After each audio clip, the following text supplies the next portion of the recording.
They see that in Trump. In multiple interviews this week, Donald Trump repeatedly referred to prominent Democrats and others on the left in the United States, American citizens, as, quote, the enemy from within, unquote. And he suggested as president he would want to use the National Guard or military against them. Let me play some of that for our viewers.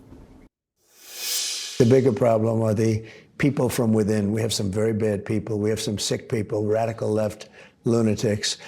And I think they're and it should be very easily handled by, if necessary, by National Guard, or if really necessary, by the military, because they can't let that happen. One of the first things you did when you joined Congress was to create the Honor and Civility Caucus. Does wanting to use the military against political opponents, would that pass muster with the Civility Caucus? That's not... Jake, you know that's not what he's talking about there. What he's talking about is marauding gangs of dangerous, violent people who are destroying public property. Nope, he talked about Adam and Schiff threatening and the Pelosi's. other American citizens. He's not talking. I mean, Governor Youngkin tried this with me too. That's not, he was very clear. Let me play, because he was asked about this later on, because Fox always likes to give Donald Trump an opportunity to clean it up, and he always says, no, I said what I meant. Here's what he said when asked about it the next day. It is the enemy from within, and they're very dangerous. They're Marxists and communists and fascists, and they're sick. I use a guy like Adam Schiff because they made up the Russia hoax. It took 2 years to solve the problem. Absolutely nothing was done wrong, et cetera, et cetera. They're dangerous for our country. We have China, we have Russia, we have all these countries. If you have a smart president, they can all be handled. The more difficult are, the Pelosi's, these people, they're so sick. And they're so evil. That's what he's talking about, using the U.S. military against, not marauding gangs of Venezuelan. Wait a minute. Adam Schiff, Nancy Pelosi's husband, Paul. So let me just say, if a Democratic presidential candidate said that you and your wife were evil and that the military should be used against you, I would say that's disgusting.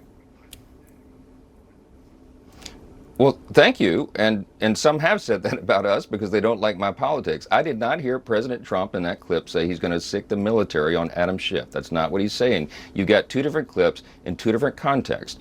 What President Trump is talking about is that they have been attacking and maligning him from the day he came down that golden escalator. Everybody knows that's true. In 2015, 2016, that's when this began. He's been the most attacked, maligned political figure in U.S. history. They've tried to kill him twice in the last few months. This is real, and he feels that acutely. And Jake, you would too. If you were under attack like he is all the time, every day.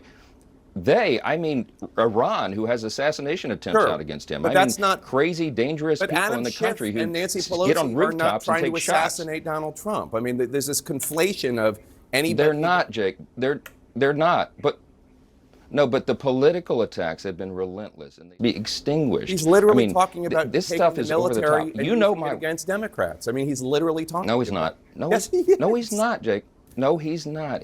No, he's talking about using the National Guard and the military to keep the peace in our streets. In the summer of 2020, that my Democrat colleagues call the summer of love, it was crazy. It was mayhem, and Democratic progressive mayors and governors allowed it to go on, including Tim Walz, who allowed Minneapolis to burn, and it's still not rebuilt. Look, Trump is talking about restoring law and order, and I'm telling you, you can mock it. People in the media can mock it, but that resonates with the American people. They are sick of being afraid on the streets of their cities. Donald Trump can bring order back to the chaos. They know that. So they're willing to give a little on his, social media posts and some fun language he uses at rallies. He called January 6th a day of love. He said that the January 6th criminals, the prisoners who violently attacked your place of work, he compared them to the victims of Japanese internment camps. And that guy is in favor of law and order?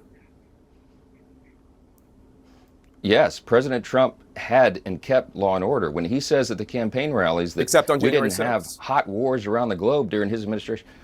No, look, he's right. Russia did not invade Ukraine under his watch. Israel was not attacked viciously by Iran and its proxies because they're not afraid right now. Our allies are nervous. Our enemies are empowered because they see an opportunity. The only person that they fear less, our enemies abroad, the only person they fear less than Joe Biden is Kamala Harris. At the end of the day, when you go into the ballot box, I would just encourage everybody, ask yourself quietly, are you comfortable with Kamala Harris being the commander-in-chief of the U.S. Armed Forces at the most dangerous moment since World War II? She could not handle that. Our enemies would have an opportunity there, and people think about those things, and that's why they're going to vote for Donald Trump. It's like that's why you he's were going to win and be reelected president. answering questions from a completely different interviewer.